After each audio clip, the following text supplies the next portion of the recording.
爱的人真的是侯佩岑吗？小 S 曾为过昆凌。昆凌现在你会在乎他以前跟谁交往过吗？不会。那你可以追问吗？比如说你以前跟他怎么样，有没有很爱他，还是比较爱我这类的？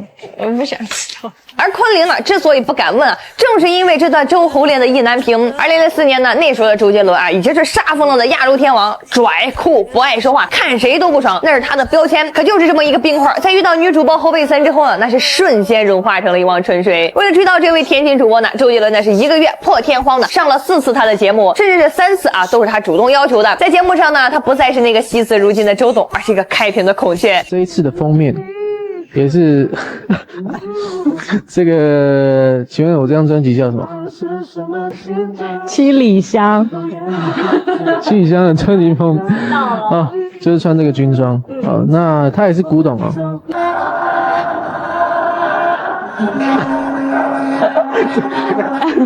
这也是这样。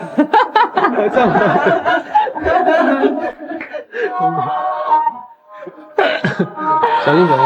你是什么时候开始喜欢这种复古怀旧的东西？应该从发第二张唱片的时候。没唱歌。他会当着全国观众的面给这个侯佩岑啊表演自己最拿手的魔术。面对侯佩岑的任何问题，无论是多么的八卦啊，他都有问必答，甚至是耐心澄清所有的绯闻。再说那宠溺的眼神，简直是把人溺死了。那你有为了这个绯闻写情歌要？OK， 对，真的吗？真的吗，周杰伦？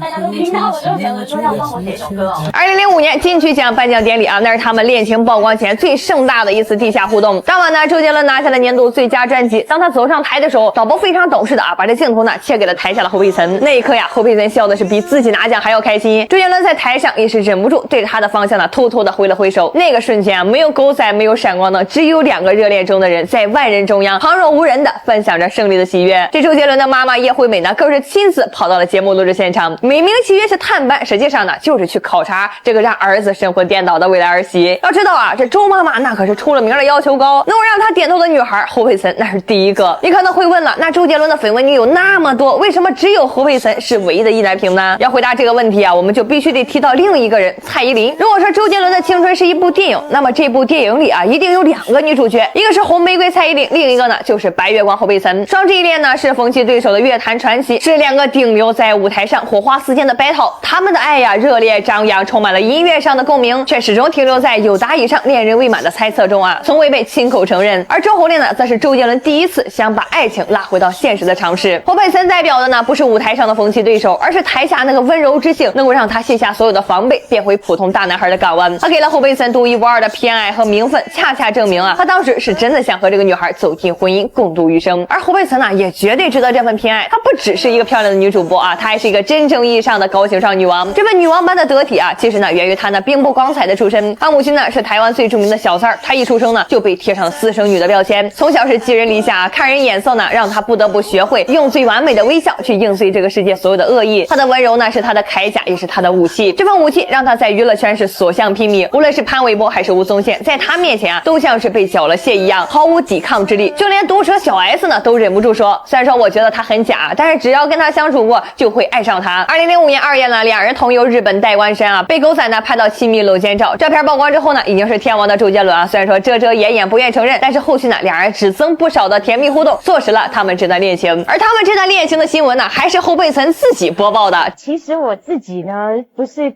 刻意的躲避问题，只是说对于感情的处理，我一直都会觉得应该要保守一点，然后低调一点。所以说这几天都是由公司还有经纪人向媒体接触，那很多事情可能是说不太清楚的，然后很多朋友很关心，想要知道我的感受，那我只想要告诉大家说，现在的我还蛮开心的。只可惜啊，天王的爱情呢，注定不能平凡。这恋情公开之后呢，整个世界都疯了，狗仔是24小时的围追堵截，粉丝们呢更是歇斯底里的反对。这段感情呢，变成了一场全民围观下的战争。他们约会要像间谍一样，看电影呢要分开买票，隔好几排座啊。2006年的父亲节呢，周杰伦开车带带着侯佩岑回家见父亲，结果呢被狗仔是一路跟拍。为了甩掉狗仔啊，这周杰伦呢直接把车横在了马路上，和对方呢发生了激烈的肢体冲突。一场本该温馨的家庭聚会，最后呢变成了社会新闻。最终呢，这段被镁光灯烤的是滚烫的爱情呢，还是走到了尽头。分手之后呢，周杰伦曾在采访中呢说过，他们会分手的原因不是不爱，而是无奈。有时候